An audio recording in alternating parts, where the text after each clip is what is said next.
Narito po ulit ang update natin para sa lagay ng ating panahon ngayong hapon po ng December 26, 2024. So ngayon po ay wala tayong binabantayan na anumang sama ng panahon sa loob at labas ng ating area of responsibility. Hanging amihan ngayon ang umiihip sa may extreme northern Luzon at northern part ng northern Luzon, habang easterlies naman ang umiiral sa malaking bahagi ng ating bansa, lalo na sa silangang bahagi.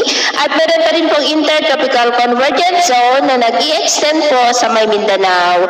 At sa ating long range forecast, wala pa rin pong bagyo na namamataan na tatawid po sa ating kalupaan hanggang sa matapos ang taon na ito, pero may banta pa rin ng pamumuo ng mga sama ng panahon, lalo na po sa unang mga araw ng susunod na taon. At ang development ng mga yan ang ating babantayan. At sa lagay ng ating panahon ngayon, dahil sa intertropical convergence zone ay cloudy skies with isolated rains sa malaking bahagi ng Mindanao. Dahil naman sa localized thunderstorm, epekto ng easterlies, ay cloudy skies with isolated rains sa malaking bahagi ng Kabisayaan, maging sa ilang bahagi ng Bicol Region, Catanduanes, Sorsogon at Palawan.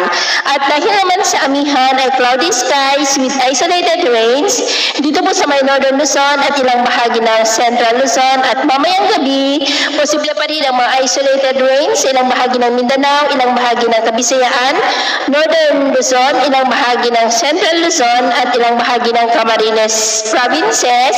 Kaya mag-ingat pa rin po tayo. Atin naman po mga baybayin, iwasan na muna natin ang papalaot sa silangang baybayin ng ating bansa, maging sa northern seaboard ng Cagayan, Batangas Island Seaboard, Babuyan Island Seaboard at kanlurang baybayin ng Ilocos Region at Central Luzon. Ilang mga alon po dyan ay posible na aabot hanggang sa 2 to 5 meters height. Kaya hanggat maaari ay iwasan na po muna natin ang papalaot dyan sa mga may kulay pula para mas makaiwas sa mga sakunang pang